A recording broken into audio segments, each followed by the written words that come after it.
Hi guys, dear visitors. You're welcome on DyvoGra channel, and now we have a meeting that I personally I was waiting for so long. My name is Hannah. I'm a DyvoGra leader, and I would like to introduce my business partner Jennifer and her wonderful social business and the deck that helped so many people. So this our meeting will be about teenage archetype deck and how to use it and the impact of it. And I think that you can look through the meeting from different perspectives as specialists and as people who are exploring their lives, and I suppose you'll enjoy. So now I would like to ask Jenny to introduce herself. Good morning. My name is Jennifer.Hereth, and I'm coming in from Chicago, Illinois. And as a profession, I was a professor of art for 40 years at the College of DuPage and also at the School of the Art Institute of Chicago. And during those 40 years, I taught painting and drawing. But also, as important to me, I've kept very active as an artist. I've had over 50 exhibitions across the world of my own paintings. And that was very important to me because I felt like as a college teacher, the best thing you can do for your students is to be active in your own field. So the art scene has been very, very important and very inspirational to me. And but the biggest surprise of my creative life, and it's a blessing, was that I was actually led to invent a tool that can be used by other people beyond my own paintings. And this tool is called the Teenage Archetype Card Deck. And it's used literally across the globe now by teachers and therapists to help teenagers have more of a vocabulary to speak about the emotions that they're having. And hopefully in a very joyous way when they see all the artwork that over 50 different artists put together to put together this therapeutic tool. But it's been a joy in my life because I never expected as a visual artist to invent something like a tool like this. So I feel very, very lucky that the circumstances in my life came that I had a chance to do this. Yeah. And I am also a mother of 2 boys. And during the same time, the boys were teenagers and my house was the place all the boys came. You know, my house was the boy cave. So I had a lot of teenage boys around me during this time. And I love that early 18, 19-year-old energy. I think it's so wonderful, but it also is so intense for young men, especially during that time. So that's part of how this came about. Would you like me to tell you a little bit more exactly how the deck came about? Yeah, of course, I know the story a little bit, but I would like our audience to listen to it. I will switch off my video for a while and then come back. In order, just to you to know, but yeah, it was a very, very difficult story, and I think that talking about any therapeutic tool, it's very valuable to know a real life story that covers up the purpose of the tool. Oh yeah, yes, please tell us about that period and the story that pushed you exactly to make the deck. Just hold it up so that people can understand what we're talking about when we're talking about the Teenage Archetype Card Deck. Okay, this is the tool that the therapist or the teacher receives. But what happened was one afternoon in October, I was watching the television while I was cleaning my living room, and it was a talk show. And the talk show had on there the text messages that a young man who was 19 years old had sent to his family right before he went in a shopping mall and shot up 8 people and then killed himself. And I was busy cleaning, but I heard these text messages and they were so terrible to me. I just had to sit down a minute and listen to the story. And what the young man kept texting to everybody in his life was, I'm a loser, I'm a burden, but now I'm famous. And it was like the most horrible mantra to me. Like he had 3 words to describe his life. And the really sad thing was everybody he sent it to, no one responded. And they even knew he had a gun and they didn't respond. So no one could hear it. It wasn't useful language because it got no one's attention. He wrote his mom, his dad, his brothers, no one paid any attention. And then of course he went in and did this horrible crime and then killed himself. So to tell you the truth, I had to stop my cleaning and just sit there. And I was like, what can we do to help young men, in this case, especially express themselves and be heard, so that they wouldn't do things like this. But like everybody in the world, this I believe is universal. We have these thoughts, but then our next thought is, I'm only one person. I'm only one person. What can I do? What could I do? But what was really good was, of course, I finished cleaning my house. That was good. But then I went the whole fall, that November and December, it just haunted me. I kept hearing this young person's messages. And so I just couldn't let it go. And like I said, I had sons my own, the same age, and I was worried about them as well, and my students that age. So I thought, but what can one person do? And then when I went back to school in January for the second half of the school year, it clicked. All of a sudden I had this idea. Wait, you're one person, but I have 100 students. So I have a community. And as soon as I had that breakthrough, I was like, okay, you know, you're not a therapist and you're just a painter, but one person with community can make a huge difference. Right. So when I went back to school in January, I asked my 3 classes. I had 2 painting classes and a drawing class. And then I asked a friend of mine who was teaching jewelry if she would help. And I asked another friend who was teaching graphic design. And I said, can we dedicate this semester to trying to invent something that would help young people have more vocabulary? And my students are wonderful, just wonderful. And they absolutely said they would dedicate their painting time to this. And the jewelry students did, and graphic design. And we all worked on it for 4 months. And we developed 88 different cards. So in this are 88 different cards of archetypes. And 50 different artists worked on this all together. And so by May, we had developed this card deck. And then over the course of the summer, I had it published. And they are so proud of it, and so am I. And everybody gave their artwork to me for free. But the only thing was, I said, every penny we make from this, we will give the profit to teens at risk. And that's really important. And for 9 years, I've kept that promise. Every penny that we made on this goes right to teenagers who need help.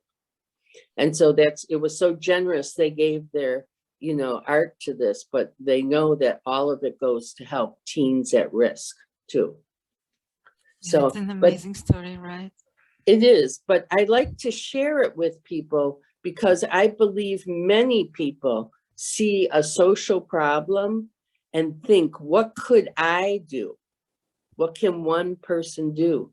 But one person with community can accomplish something, can accomplish. You're right. And this is a wonderful example how, step by step, just drop by drop, you can do a big thing for many people. But why archetypes? Why did you figure out that, idea? Why archetypes? Why not, famous people or any other kind of role models? Okay, well, I have to say the deck isn't for everybody. Not everybody responds to archetypes. So I was aware of this. But for me, I always really loved archetypal energy. And the way I loved it was by reading the myths, the big hero stories.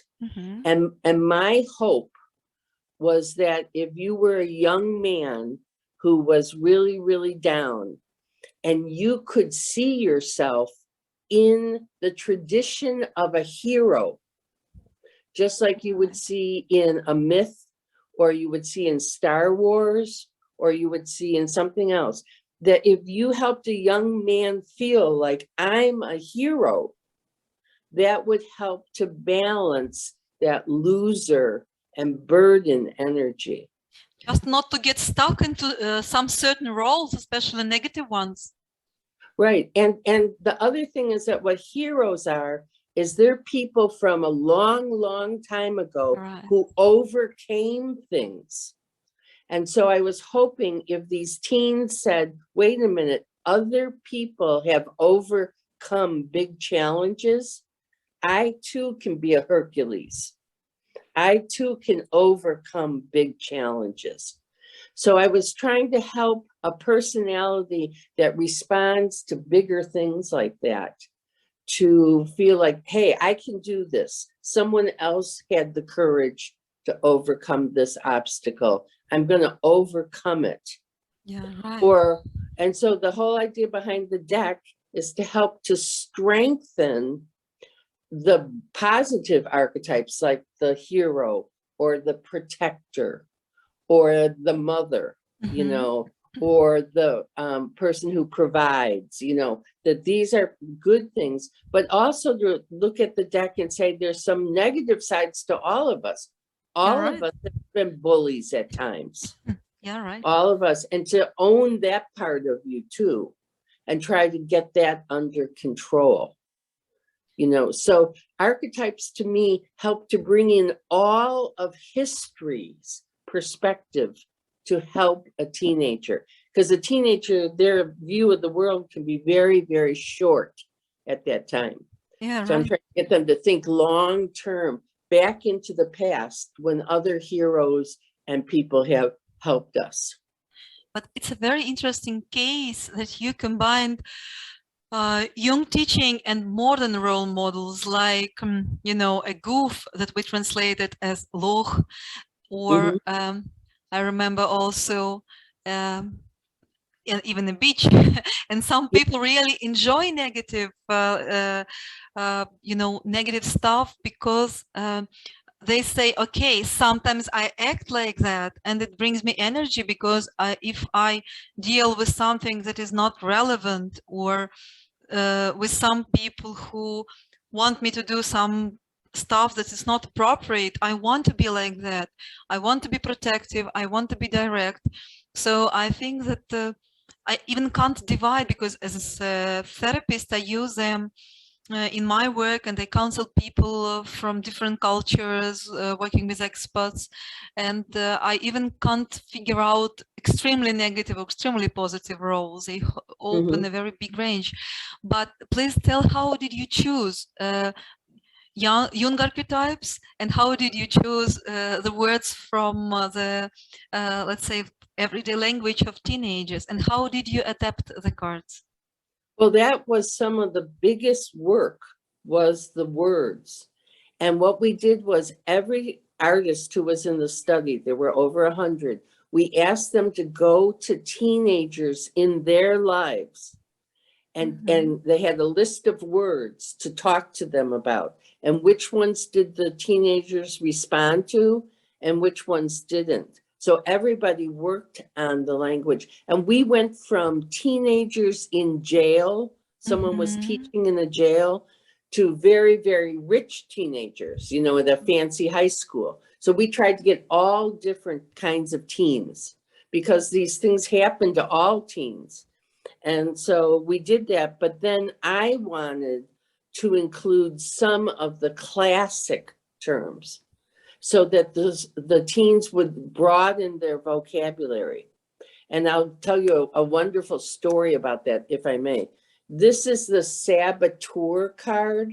Right. And We translated it как саботажник. okay. And the saboteur is a classic kind of card in Jungian and in archetypal language. But there was a girl in my class, and she was working at teaching art at what we call the YMCA at a club. And the woman was taking terrible advantage of her. She was putting in way too many hours beyond what she was working. And then the woman wouldn't pay for her materials when she asked her to make a permanent mural and all this. And this girl was getting really, really depressed about this job. So I gave her, I showed her the saboteur card.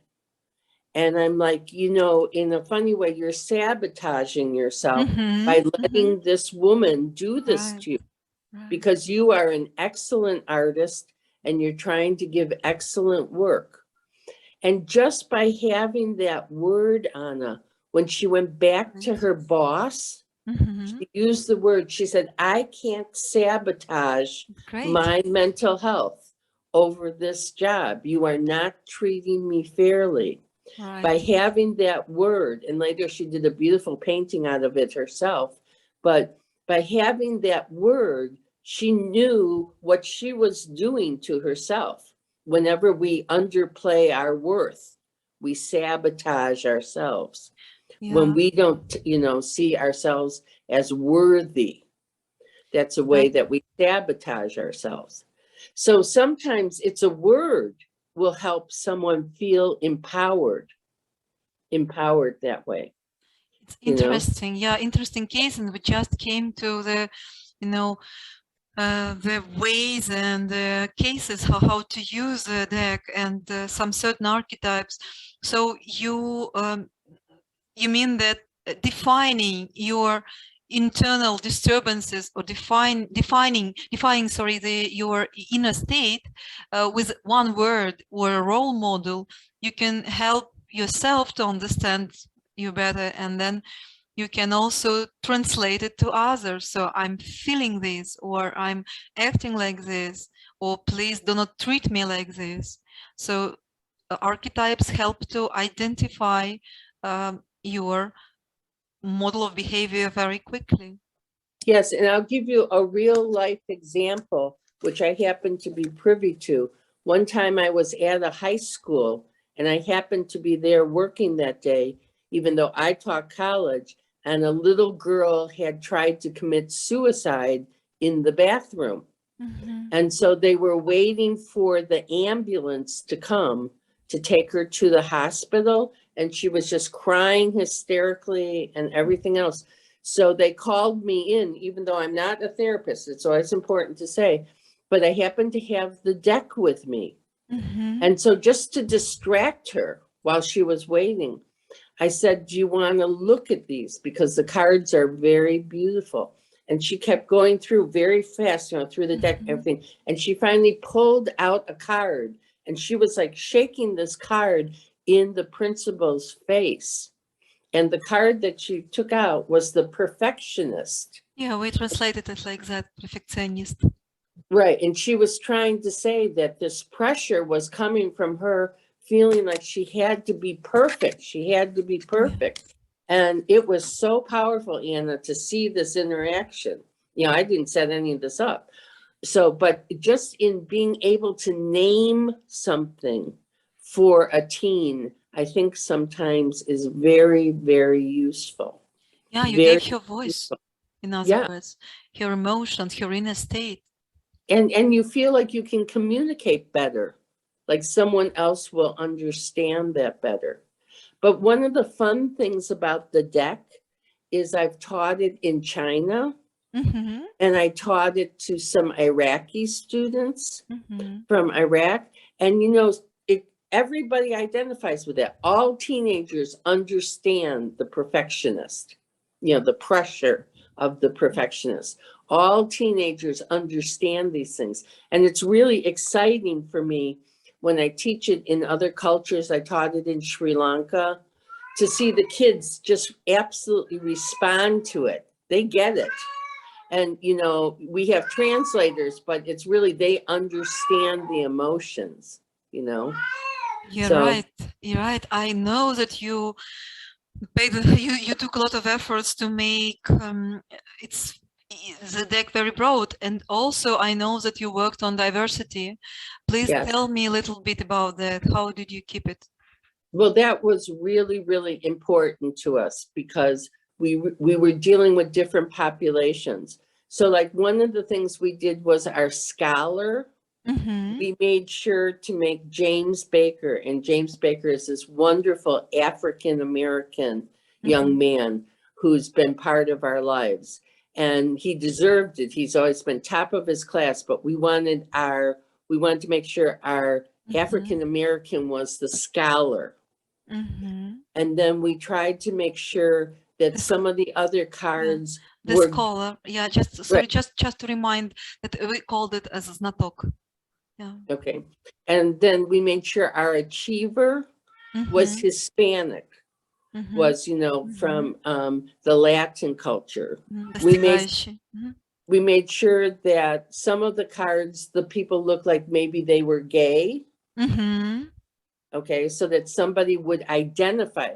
Teenagers have to identify with these people.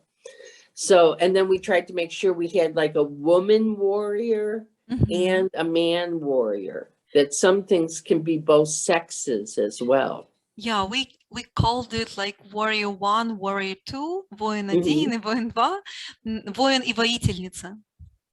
Right. And then we did something else interesting. It's funny when you brought up the word bitch, because that's a word I never use. I personally never use it. But for some teenage girls, it's meant as something positive. It's meant like, you know, but to me, it's offensive. So what we did in the deck was we had a bitch card, but then we had a brat card.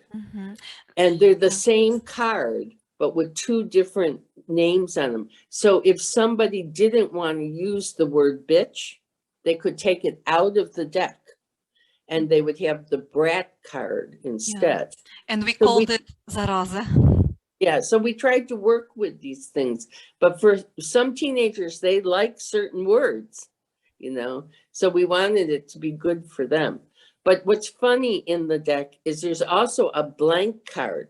There's always a blank card, because you'll have some teenager who will look at 88 cards and say, none of them have to do with me.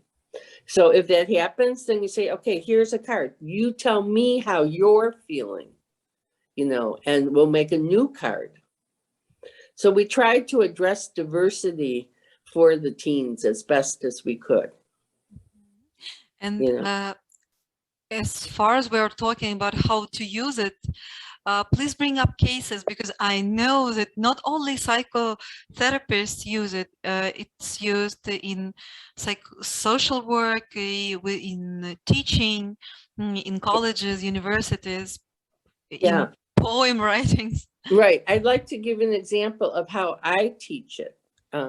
And I'm going to put up this sheet here and then read these names to you. I just want you to see the cover. Yeah, let me then, when you will be reading, let me accompany you and name each name of the card after you in Russian, just to help our audience to understand. Okay. Sure. And this is a cover sheet to a poem that 4 students wrote together. And the cards that they used were broken, Сломлений, outsider, outsider, sissy, тряпка. jock. Can you please show me the jack? Oh, Especially it's like an athlete. Athlete, right. Качок, Emo, Emma, illusionist, да, иллюзионист, phoenix, Феникс, and wise one. Мудрец. Right. And I'll read you the little poem that the 4 students then, out of those cards, they don't pick out the cards, they're random, given to them. But this is the poem the 4 students wrote together. Like a skipping record, I'm broken, unwanted, alone, and outcast. I'm a sissy, foolish to think I can be a jock. Moods changing faster than someone changes clothes. I guess that's why I'm called emo. Ignored as if I'm not even here. Disappearing as if I'm an illusionist. But is it bad that I'm independent? Rising from the ashes like a phoenix, I shine. Not noticed by the world, I know I am a wise one. I am a floating bubble waiting to pop. I love who I am, and I will never stop. And I love that poem because you can see the growth of how they think about themselves in it. So 4 people have to make one piece of art together. And that brings them together and gets them talking about the cards too. And then after they write the poem, then I make for them a cover sheet so they can have their poem and the cards that they used. So that's one of the ways I teach the card deck, is something like that. I was thinking about it this morning. Another thing that's really good is one time I was at a high school teaching and the kids had to write an essay to get into college. So they had to write an essay about how wonderful they were. So the college wants them. So we wrote that for the colleges. But then we wrote a separate essay who they really think they are inside, you know, like what the college doesn't know about them. Challenging. And it was very, very interesting because some of the things were negative, but some of them weren't. Like I remember a girl who was very smart. In her college essay, it was like, I'm perfect, I'm perfect, I'm perfect. But when she wrote her other essay, she's like, you know what? I love to look at people on the subway. I love to look at people, blah, blah, blah. And it was like a whole nother side of her. She didn't feel she could tell the college. And I was like, no, that's wonderful that you're a people person and that you realize. So I helped them to see some of these other parts of themselves they could include in their college essay and show them a bigger person. Like it's not just about being a perfect student. So sometimes just helping people name things is really, you know, like go through the card deck and find other parts of themselves. That's very interesting. And interesting that looking from one side, the names give some determination to the images, but the images are very controversial. For example, an angel in this deck is in the black clothes. And and the devil is very funny looking guy. Here's I have the angel card here. So there's the angel, and again, look at, she's cartoony. And we tried to do, teens like cartoons. They like, so we tried to make it a cartoony image so teens would like it, And like you said, the devil, let's see if I can find it right here. Yeah, 1 second. And usually when people look at the devil card, they smile. Right. Right. And then we made the devil kind of a fun character that the kids would like, But what's real important, Anna, is we didn't go to illustrate the word. Remember, the idea of the deck is to get the kids talking. Right. So when we put something on a card, we were hoping it isn't like, oh, that's an illustration. Instead, that's something that will really inspire them to talk with their therapist about it. So for example, this is a very powerful card. This is the abandoned child. And it's a baby painted on a lottery card. And so the teens talk to their therapist about what this means. What does it mean? Like the chanciness of how you're born, the chanciness of the family you're in, something like that. The kids talk about different things. But you know what? One girl thought this was a really, really positive card because she thought it was about adoption and how lucky you are when you get adopted. Isn't that interesting? Interesting, yeah, understanding. Yeah, I see that people find in the cards a very hidden image. And I also explain them that it's just to help you to talk about yourself, just to provoke a dialogue. Yeah, so this card went from someone talking about a teenage boy who found a baby in a garbage can to this adopted girl saying, that makes me feel how wonderful it was that I was adopted. So one extreme to the other. And that's what we were hoping to talk. That's the idea, was to get them to talk about things. What are your favorite symbols in a deck? What are they about? Well, I think some of the most interesting ones for me, a very interesting one is vampire. Vampire? Yeah, because that's in a lot of teenage books and things like that. They love vampires, right? Teenagers. And so they're like, well, what does that mean that somebody has vampire energy? Well, I talk about it because whenever you meet someone who just sucks the life out of you, we all have people in their life who are takers and takers and takers, and then there's nothing left. I said, that's a vampire. And we all have some vampire in us, but we know people who just are takers, and that's a vampire energy. So that's an interesting one to talk to students about, is the vampire. And another interesting one is the prostitute. Prostitutka? Yeah, because so often we think of prostitute just almost like as a sex worker or something. But prostitute is very, very old energy, and we all have it. We all have the prostitute in us. And what prostitute means in archetypal terms is anytime you give away something cheap and you should have protected yourself. So maybe the sex worker does it, but it's all of us. Every time we make ourselves cheap and we go along with somebody and it's not worth what we got back for what we gave, that's prostituting yourself, giving yourself away cheap. Yeah, it's not connected with the gender.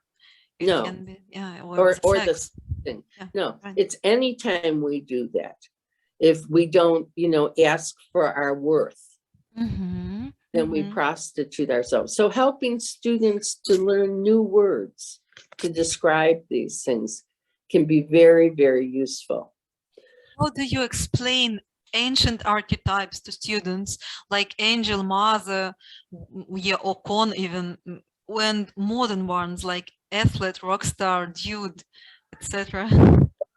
Well, one of the ways I like to explain archetypes is a funny little thing. If I were in front of the class, I do a little play about being a cave person.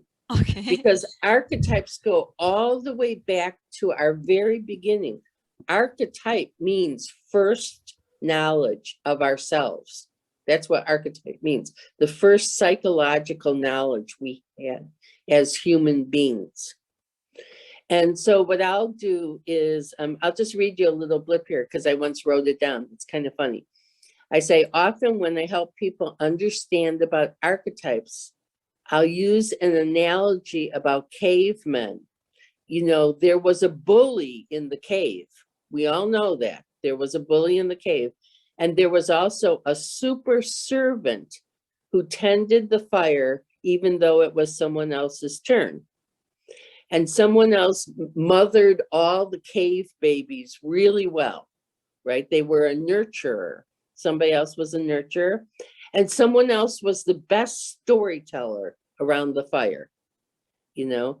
And then someone else drew on the wall with charcoal, and they were the artist. You just know there was someone like that. And someone else always jumped up and ran out and got the food for everybody. And that person was the provider. So I like to use this story to show that from the very beginning, these were parts of us. And we all have parts of this in us, but they're very, very ancient parts of the human psyche that were there, you know. So sometimes I kind of use that to explain where it started for people. How do you connect it to our modern life, being a dude, for example? A dude? Well, I think in the modern life, again, I'll give you a great example. And this is from an adult. So these cards aren't just for teenagers. I mean, they're used with adults also.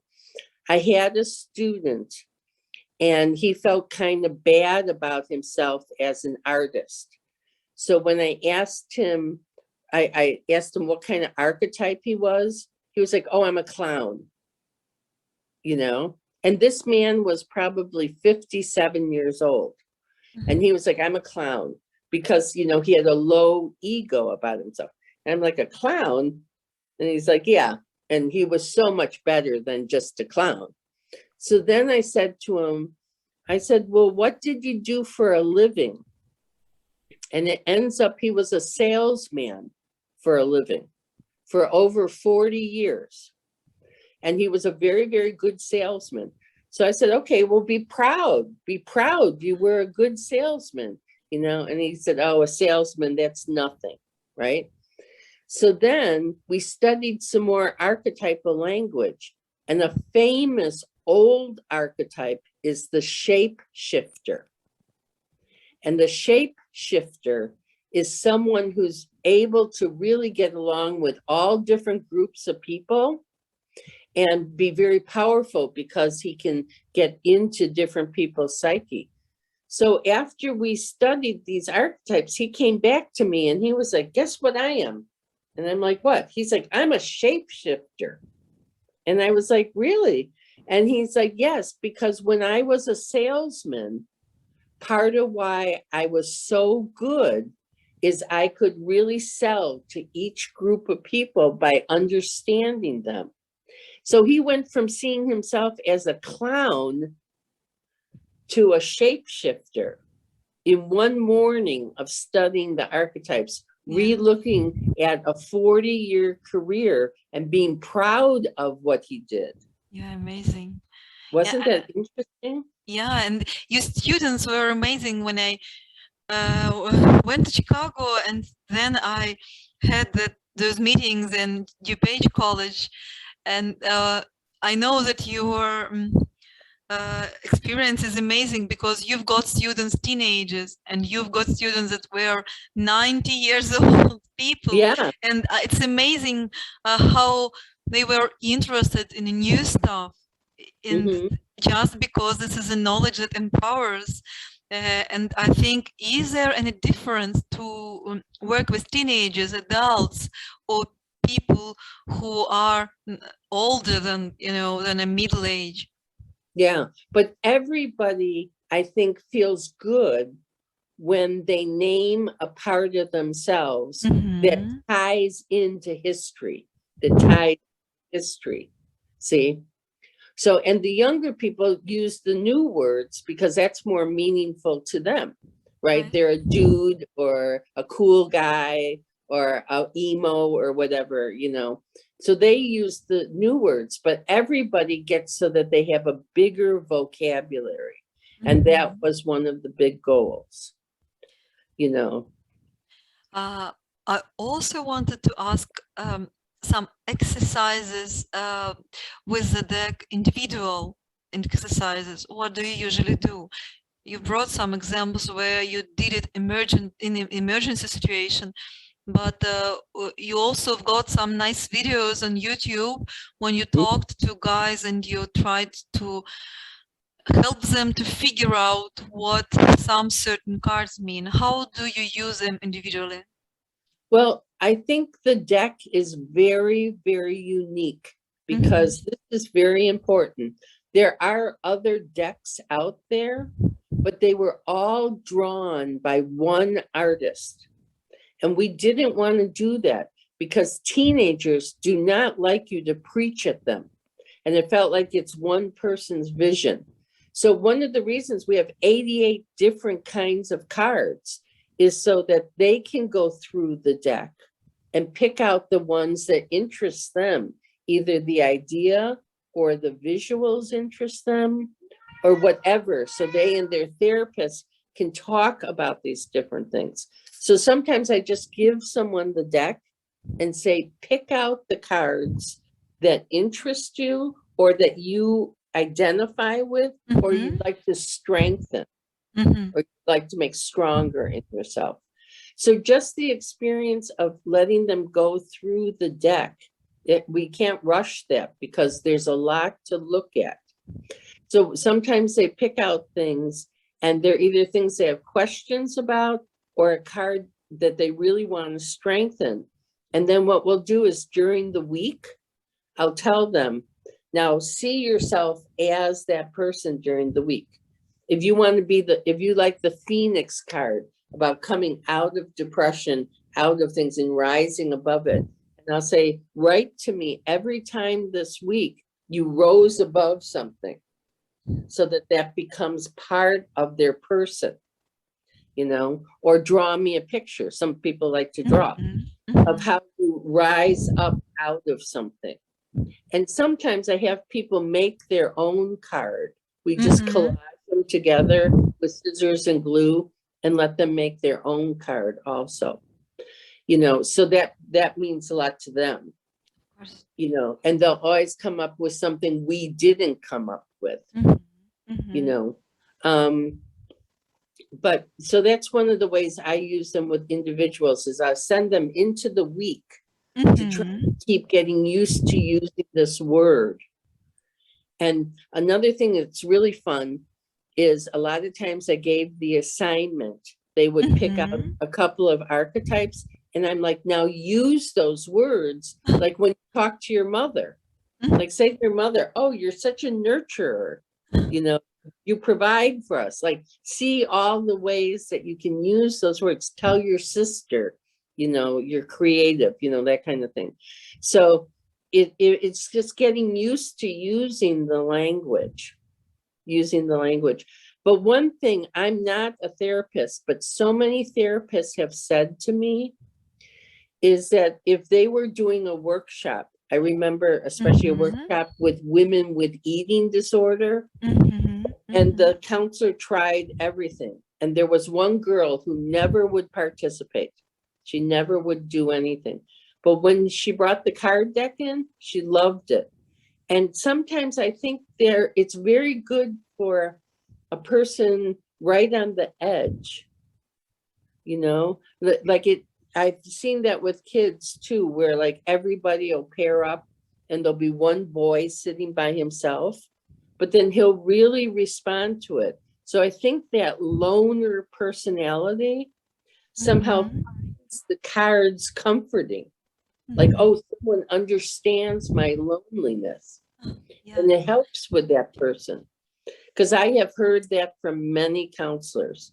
A person who wouldn't journal, wouldn't do something else, when they got the cards, they loved them. Yeah, So. I also notice it. The deck is engaging and made with care. I feel it because I see that there are no images to provoke some negative stuff, to blame yourself or others. It broadens your repertoire of interaction with people and with yourself, but they could not do any harm because they are many people took care to make the deck perfect and very applicable. It's great. Yeah, it's a great tool. I think that people do respond to that, and but it's not a silly deck.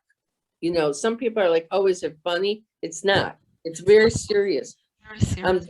This is another card I love, Yeah. because this was one of our jewelry students.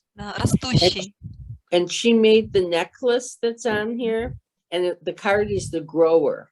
And this is actually a tattoo, yeah? Yeah. So, but when we went to photograph the necklace, she pulled up her hair and she had this amazing tattoo on the back of her neck. And so we photographed it on her. This is the little girl who made this. And so we wanted tattoos because students, teens, a lot of teens like tattoos. So, I mean, we really tried to think about those things, you know, to have them in the deck. I was going to find a romantic card. Of course, yeah, very nice and very unusual understanding of romance. Right. But, yeah. Before you show it, I ask our audience to ask questions in the chat on YouTube, and we will be ready to answer in 5 minutes. So please do. Okay, yeah, I'll do my best. But yeah. like, this is like the romantic card, and Yeah, it's so unusual. This woman made these things out of these apples, you know. So like I said, the idea is to get people talking. Why did she put these on these apples? What does the apple mean? You know, so it's supposed to get conversation going. And I think that that's really important. Then there are some abstract cards in the deck. Like we have confused. This is confused. Смущенный. Just to have some emotions in here. This one is depressed. Да, угнетенный. This one is, here's my kitten. This one is enraged. Яростный. Разъяренный. They're beautiful paintings by one of my students, Kathy. This one is peaceful. Мирный. So we want them to have some emotions they can pick out that are straighter too. But like I said, the biggest thing was really to try to get them to talk. And I think the deck is very good at that, you know, and just expand their vocabulary. When you visited Ukraine and you saw Ukrainian women professionals, what archetypes do you associate with Ukraine? Well, it's funny because I saw that question. I'm not sure I just remember it being very energetic. Like the women were so high energy, making the cards and collaging them. So I think of them as very creative. I mean, that's the overwhelming energy that I got, was just very, very creative and very very nurturing, very caring. You know, they seemed like they really cared about their patients. So I guess for me, it would be kind of the mother, because I associate mothering with nurturing, and then the artist who is creative, you know, a lot of that energy I felt. In the deck, in our deck in Russian, мать и artist, yeah, художник. So those were the biggest things I felt. Yeah, thank you. Thank you. It's interesting to see how you are reflected, in archetypes and your behavior that you show, because we do not sometimes we do not feel it, we do not notice it.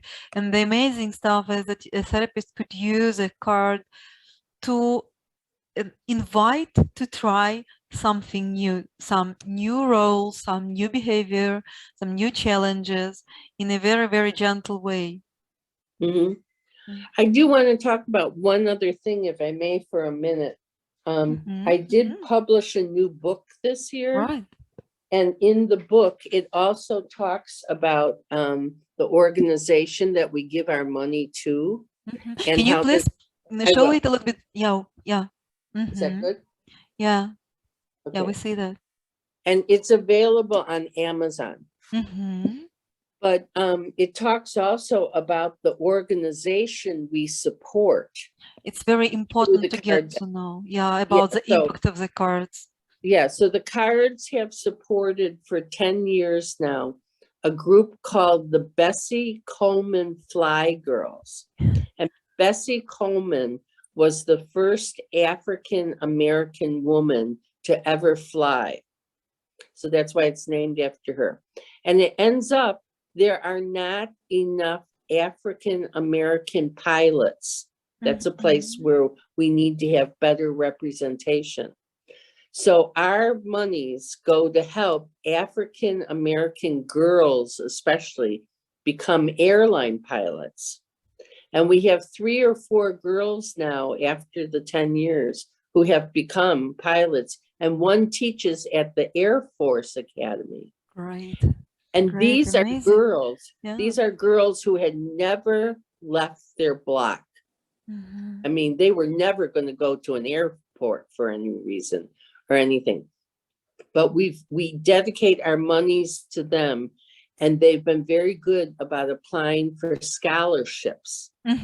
So they get to go to flight camps and learn how to fly at these camps. And our money pays for their suitcases and their underwear and pajamas and things to take with that they don't even have. And so the monies go so these girls and some boys, but mostly girls, can go and now become airline pilots. And for the African American community, this is very important because in the United States, there's a big discrepancy between them. But the girls have done fantastic, just fantastic. Yeah, I see photos, and I saw that there are some photos on the Facebook page of the deck. So in the comments to the video on YouTube, we will provide links to the page to the college and to the photos and to the page of the deck in Facebook, just to be connected.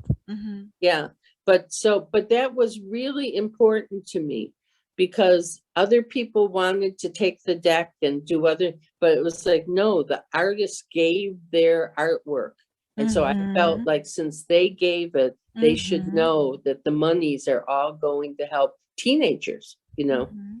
So, but I have used the deck all the way down to 6th grade, so to 12-year-olds. Yeah, exactly. I do the same. And adults, you know. So it goes bigger than just teenagers, you know. Of course, in adults, it's very, very helpful because it brings up some play and joy into therapy, and helps me personally as a therapist to talk about difficult stuff in a very, let's say, very, very careful way. And people appreciate it, and they always have a choice what card to choose, or to choose a blank card and to draw something or to write something on their own. This is a very nice option, just not to be determined, because we want to make it more conscious and to avoid some situations where you got stuck into negative roles. A couple of therapists I know have 2 decks. And what they do is they have one for the office, and then they have one where the person can take the card home with them for the week and keep remembering the card, you know. And so sometimes therapists do that too. They send a card or 2 home with the person and ask them to keep referring to it during the week too. So then they buy 2 decks. Yeah. You know? Yeah, it's a nice practice just to keep it in your mind and to try to see whether you are moving in the right direction in your Yeah. growth. Yeah. I want to tell one more quick, really Okay. meaningful story to me. I have a friend, and he's in long-term therapy because he has some problems. But we were in an art exhibition together recently where we did archetypes. And the painting that I did in the exhibition was called Rapist Energy. Yeah, I know And that showed all the different ways that in the mythology, a lot of people were raped in the mythology by Zeus, by different things, because it's about power, right? Yeah. But my friend saw that painting I did, and he said, "What do you mean by rapist energy?" So we talked about it a little bit, and it ended up, unfortunately, he had been raped as a teenager, and he had been in therapy, Anna, at least 30 years and never told his therapist, never told anyone what happened. And after we had this discussion about this painting in Rapist Energy, he went back to his therapist, and he got in a group that was about men who had been raped. And it made a huge difference, you can imagine, in his therapy. But that is a true story that gave him permission not to be so ashamed of it. I'm saying it was there in mythological terms. You know, Zeus raped people. I mean, this has been part of the human being, whether we like it or not. It's part of us as humans. So instead of feeling so ashamed of the energy, or he was the only one it ever happened to, of course, it's happened to many, unfortunately, people in the world because of power struggle. So, but that's a true story. And it made, after 30 years of never saying anything, he went in, told his therapist, and got into this group. And he said it really, really helped him. Yeah. So that was just interesting. Yeah, of course, those images could provoke any stuff from your emotional memory, positive or negative.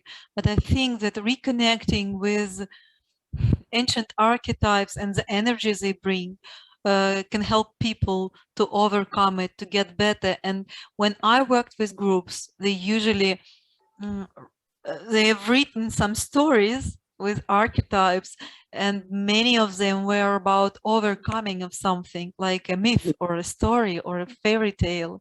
There was an obstacle, a problem, and then the hero or the heroine did something to overcome it. Right, right.